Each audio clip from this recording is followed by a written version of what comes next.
मेरे प्यारे दोस्तों, भाइयों और बहनों, हमारे YouTube चैनल ज्ञान का सागर में आप सभी का हार्दिक स्वागत है। दोस्तों, आज के इस वीडियो में हम सीखेंगे घनाभ का विकर्ण कैसे निकाला जाता है। तो सबसे पहले हम जानते हैं कि घनाभ का विकर्ण क्या होता है। दोस्तों, यहाँ देखिए, हमने एक घनाभ का चित्र बनाया है और ये जो आपको दिख रहा है यहाँ लाल और काले रंग से, ये देखिए, ये घनाभ का विकर्ण है। यानी इस शीर्ष से उसके सामने वाला जो ये शीर्ष है, इसको मिलाने वाला रेखाखंड क्या है? घनाभ का विकर्ण कहलाता है। अगर आप यहाँ से नहीं समझे हैं दोस्तों, तो हमारे पास एक घनाभ के आकार का एक डिब्बा है, हम यहाँ से आपको समझाते हैं। देखिए, यहाँ मान लेते हैं कि ये वाला कोना, ये शीर्ष, और यहाँ से सीधे इसके सामने ये नीचे वाला, इस नीचे वाला, यहाँ जो नीचे वाला, यहाँ ऊपर वाला और इसके ये नीचे वाला, ये सामने वाला जो यहाँ मिलाने वाला रेखाखंड है, उसको क्या कहेंगे? घनाभ का विकर्ण कहेंगे। एक घनाभ में कितने विकर्ण होते हैं? 4 विकर्ण होते हैं। अगर दोस्तों आपको घनाभ का विकर्ण ज्ञात करना है तो आपको घनाभ की लंबाई, चौड़ाई और ऊंचाई मालूम होनी चाहिए। उसके बाद हम सूत्र के सहयोग से घनाभ का विकर्ण ज्ञात कर ले जाएंगे। इस पर आधारित कई प्रश्न पूछे जाते हैं, जैसे कि एक घनाभ के आकार का कमरा है, उसमें अधिकतम कितने लंबाई की छड़ रखी जा सकती है। तो दोस्तों, किसी भी कमरे में सबसे लंबी जो छड़ रखी जा सकती है वो उस कमरे के विकर्ण के लंबाई के बराबर होती है। अब आइए हम यहाँ पे देखते हैं दोस्तों। मान लेते हैं कि ये जो घनाभ है इसकी लंबाई यल है, लंबाई यल है। चलिए, ये चौड़ाई है, चौड़ाई इसको हम मानते हैं b, और ये है ऊंचाई, ऊंचाई को h से डिनोट करते हैं। तो लंबाई, चौड़ाई और ऊंचाई ये घनाभ की मालूम है। अब दोस्तों, इस घनाभ का अगर विकर्ण ज्ञात करना है, यानी ये लंबाई, 4 विकर्ण होते हैं और चारों समान लंबाई के होते हैं। तो घनाभ का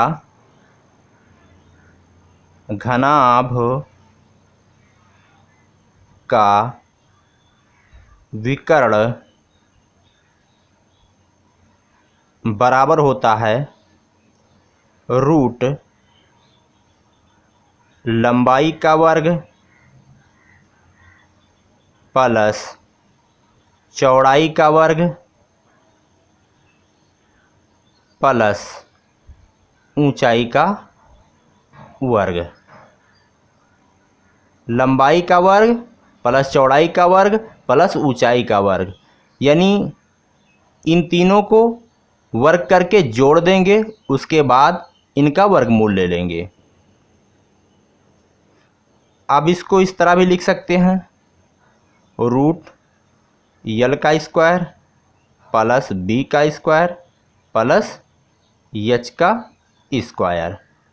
अब आइए हम यहाँ इसको हल कर लेते हैं। मान लेते हैं कि जो ये घनाभ है इसकी लंबाई है 3 मीटर, इसकी चौड़ाई है 4 मीटर और ऊंचाई है 5 मीटर। तो इस घनाभ का जो विकर्ण होगा उसकी लंबाई क्या होगी? तो दोस्तों, विकर्ण की लंबाई जो होगी वो होगी रूट, आप सूत्र लिखेंगे L square plus B square plus H का स्क्वायर। अब इसका मान रखेंगे, यल कितना है? यल है 3 मीटर, तो 3 का स्क्वायर प्लस बी कितना है? बी है 4, तो 4 का स्क्वायर प्लस एच कितना है? 5 है, तो 5 का स्क्वायर। रूट 3 का वर्ग करेंगे तो हो जाएगा 9, प्लस 4 का वर्ग करेंगे तो हो जाएगा 16, और 5 का वर्ग करेंगे तो हो जाएगा 25। अब रूट के अंदर इन सबको जोड़ेंगे तो 9 6 15, 5 20, 20 के 0 हासिल आए 2, और एक हो गया 3 और 2 5, यानी 9 16 और 25 जब जोड़ेंगे तो आएगा 50। अब ये 50 जो है ये रूट के अंतर है। अब दोस्तों रूट का मतलब होता है कि जो इसके अंदर संख्या है इसका आप वर्गमूल लीजिए, यानी 50 का वर्गमूल लेना है। तो जब आप 50 का वर्गमूल लेंगे तो नियर अबाउट दोस्तों ये आएगा, हमने निकाल के रखा था 7.07 आएगा। 50 का वर्गमूल जो होता है 7.07 के लगभग होगा। और ये जो लंबाई थी सब क्या थी, मीटर में थी, तो विकर्ण भी एक तरह की लंबाई है, तो ये भी क्या होगी, मीटर में।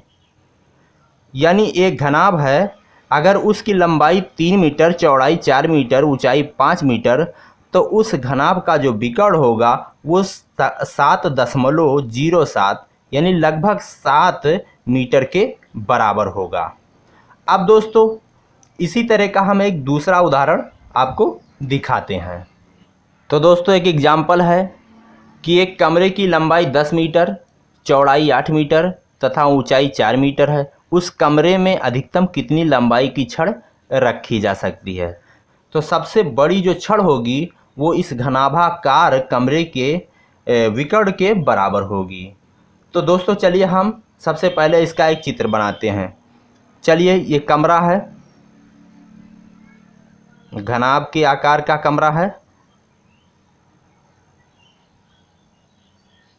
या हमने कैसे इसको पहचान लिया कि घनाभ के आकार का है, क्योंकि इसकी लंबाई, चौड़ाई और ऊंचाई अलग अलग है। अब देखिए यहाँ लंबाई कितनी है, यल बराबर है 10 मीटर, बी कितना है, ये वाला बी है, तो बी है 8 मीटर, और एच कितना है, एच है 4 मीटर। तो इस घनाभाकार कमरे में जो छड़ की अधिकतम लंबाई होगी वो क्या होगी, इसके विकर्ण के बराबर होगी। तो यहाँ लिखेंगे अधिकतम